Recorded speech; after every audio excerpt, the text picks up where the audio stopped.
हम लोग पढ़ने जा रहे हैं आज लिंग। लिंग क्या होता है, इसकी परिभाषा आप देखिए। शब्द के जिस रूप से पुरुष या स्त्री जाति का बोध होता है उसे लिंग कहते हैं। जैसे राम दिल्ली जाता है, तो राम क्या है? पुल्लिंग है। सीता गाना गाती है, सीता क्या है? स्त्रीलिंग है। अगर किसी लड़की का नाम लिया जाता है वो स्त्रीलिंग में जाएगा, अगर लड़के का नाम लिया जाता है तो वो पुल्लिंग में जाएगा। मोहन ने सविता को किताब दी, तो इधर मोहन पुल्लिंग हो गया, सविता स्त्रीलिंग हो गई, तो इसमें पुल्लिंग और स्त्रीलिंग दोनों आ गए। मोर व मोरनी पेड़ पर बैठे हैं, तो इसमें मोर जो है वो पुल्लिंग हो जाएगा, मोरनी जो है वो स्त्रीलिंग हो जाएगी। तो जो स्त्री जाति का बोध कराएं वो स्त्रीलिंग, जो पुरुष जाति का बोध कराएं वो पुल्लिंग शब्द कहलाते हैं। तो लिंग कितने प्रकार के होते हैं? लिंग 2 प्रकार के होते हैं। हिंदी में हमारे 2 ही प्रकार के लिंग पढ़ाए गए हैं, पुल्लिंग और स्त्रीलिंग। संस्कृत में 3 प्रकार के होते हैं, पुल्लिंग, स्त्रीलिंग और नपुंसक लिंग। तो हमको हिंदी पढ़नी है ना, तो हमें 2 ही लिंग पढ़ने हैं, पुल्लिंग और स्त्रीलिंग। पुल्लिंग क्या होते हैं? जिन शब्दों से केवल पुरुष जाति का बोध हो उसे पुल्लिंग शब्द कहते हैं। जैसे चाचा, नाना, पापा, शेर, दरवाजा, शिक्षक, पेड़ आदि। तो ये जितने पुरुष जाति, जैसे पापा है हमारे, चाचा, नाना, फूफा, मौसा, तो ये सब पुरुष जाति में आते हैं, तो इसलिए ये पुल्लिंग कहलाते हैं। स्त्रीलिंग क्या होते हैं? शब्द के जिस रूप से केवल स्त्री जाति का बोध हो उसे स्त्रीलिंग कहते हैं। जैसे चाची, मम्मी, नानी, शेरनी, मोरनी, शिक्षिका, गंगा, गंगा नदी है तो वो भी स्त्रीलिंग है। हथिनी, चिड़िया, लेखिका, गायिका आदि, तो ये भी हमारे स्त्रीलिंग के अंतर्गत आते हैं। पुल्लिंग और स्त्रीलिंग में पहचान करने के लिए मेरा या मेरी, बड़ा या बड़ी, अच्छा या अच्छी का प्रयोग करके लिंग को पहचाना जा सकता है। जैसे हमारा ये है, अब तुम्हारा देखो ये शेर है, तो शेर में हम ये लगाएंगे, शेर में बड़ा बड़ी लगा लो, बड़ा शेर। बड़ी शेर तो नहीं लगेगा, बड़ा शेर लग जाएगा तो ये पुल्लिंग में आ जाएगा। बड़ी हो जाता तो वो स्त्रीलिंग में आ जाता। शिक्षक है, मेरे शिक्षक, तो शिक्षक मेरा शिक्षक है ना, तो वो भी हमारा पुल्लिंग में आ जाएगा। स्त्रीलिंग में है, चिड़िया है, चिड़िया उड़ती है, तो चिड़िया उड़ती है तो इसलिए वो स्त्रीलिंग में हो जाएगी। तो पुल्लिंग शब्द देखिए। प्राणीवाचक पुल्लिंग संज्ञाएं देखिए।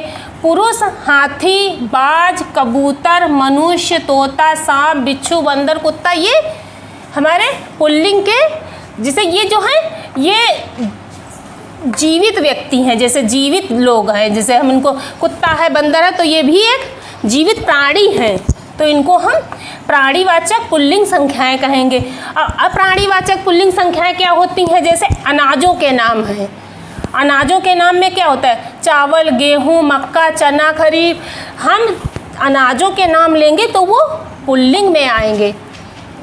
समुद्र के नाम, हिंद महासागर, प्रशांत महासागर, ये हमारे समुद्रों के नाम भी जो हैं ये भी हमारे पुल्लिंग शब्द के अंतर्गत आते हैं। ग्रहों के नाम हैं, बुध, शुक्र, मंगल, शनि, अरुण, वरुण, शुक्र। इसमें पृथ्वी जो है वो अपवाद माना जाता है, पृथ्वी को हम स्त्रीलिंग में लेते हैं। बाकी जितने ग्रह हैं वो सारे हमारे पुल्लिंग में आते हैं, और पृथ्वी जो है वो स्त्रीलिंग, पुल्लिंग आप कुछ भी करो, वैसे तो स्त्रीलिंग ही कहा जाएगा। मगर ग्रहों के नाम कहा गया है कि सारे पुल्लिंग में आते हैं, तो उसको पुल्लिंग में कह लिया गया, इसलिए उसको पृथ्वी को अपवाद माना गया है।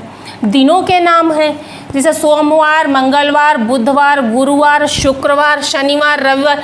तो जितने भी दिनों के नाम हैं सारे हमारे पुल्लिंग में आते हैं। शरीर के कुछ अंग हैं, जैसे कुछ पुल्लिंग हो जाते हैं, कुछ स्त्रीलिंग होते हैं शरीर के अंग, से माथा, सिर, नाखून, कंधा, पैर, घुटना, हृदय।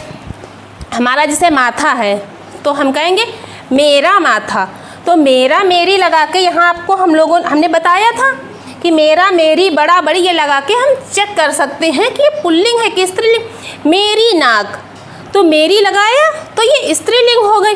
मेरा कान, तो इसमें मेरा लग गया तो ये मेरी उंगली, तो ये स्त्रीलिंग हो गई। मेरा हाथ, पूरा हाथ हो गया तो मेरा हाथ, तो ये हाथ जो है शब्द ये हमारा पुल्लिंग में चला जाएगा। तो ये प्राणीवाचक स्त्रीलिंग संज्ञाएं क्या है?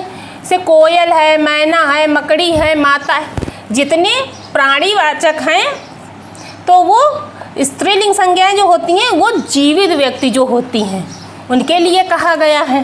अप्राणीवाचक स्त्रीलिंग संज्ञाएं क्या होती हैं? जैसे भाषाओं के नाम, हमारी भाषाएं जो हैं हिंदी, अंग्रेजी, पंजाबी, बंगाली, मराठी, जर्मनी, ये जितनी भाषाएं हैं उनको स्त्रीलिंग कहा गया है। नदियों के नाम, जैसे नदियों के नाम है गंगा, यमुना, सतलज, झेलम, कावेरी, तो ये हमारी नदियां भी जो हैं ये सब स्त्रीलिंग के अंतर्गत आती हैं। ऐसे आहार यानी खाने की चीज़ें जो होती हैं जैसे खीर है, दाल है, खिचड़ी है, चटनी है, सब्जी है, ये भी हमारी आहार हैं जो ये भी हमारे स्त्रीलिंग के अंतर्गत ही आते हैं। मसालों के नाम, कुछ मसालों के नाम पुल्लिंग हो जाते हैं, कुछ मसालों के नाम स्त्रीलिंग हो जाते हैं। जैसे हींग है, सौंफ है, ये हमारी स्त्रीलिंग, अजवाइन है, इलायची है, मिर्च है, हल्दी है, धनिया है, ये हमारी स्त्रीलिंग मसाले हो जाएंगे। अब कुछ ऐसे शब्द हैं जो पुल्लिंग में और स्त्रीलिंग में हम देखते हैं। शिष्य है, शिष्य शब्द पुल्लिंग होता है, इसका स्त्रीलिंग क्या हो जाएगा? शिष्य हो जाएगा। आचार्य का क्या होगा? आचार्य हो जाएगा। प्रियतम का प्रियतमा हो जाएगा। बूढ़ा है, बूढ़ा का क्या हो जाएगा हमारा स्त्रीलिंग? बूढ़िया। बछड़े का क्या हो जाएगा? जैसे बछड़ा है, बछड़ा का स्त्रीलिंग क्या हो जाएगा? बछिया। और गुड्डा का गुड़िया, दास का दासी, ये हमारे पुल्लिंग शब्द को स्त्रीलिंग में बदला गया है। अब ये देखो, ग्वाला का ग्वालिन, अध्यापक का अध्यापिका, शेठ का शेठानी, और विद्वान का विदुषी, विद्वान है उसको स्त्रीलिंग में उसका विदुषी हो जाता है। गुणवान का गुणवती हो जाएगा, अभिनेता का अभिनेत्री हो जाता है, और विदुर का विधवा हो जाता है। अगर किसी आदमी की औरत नहीं होती है तो उसको विदुर कहा जाएगा, अगर किसी स्त्री का आदमी नहीं होता तो उसको विधवा कहा जाता है। तो ये है पुल्लिंग और स्त्रीलिंग। पुल्लिंग और स्त्रीलिंग तो आपकी अब समझ में आ गए होंगे। जो नहीं समझ में आया कमेंट बॉक्स में कमेंट करके ज़रूर बताएं, और हमारे चैनल को सब्सक्राइब ज़रूर करें। लाइक एंड शेयर करना ना भूलें, और इसकी PDF आपको डिस्क्रिप्शन बॉक्स में मिल जाएगी। Thank you.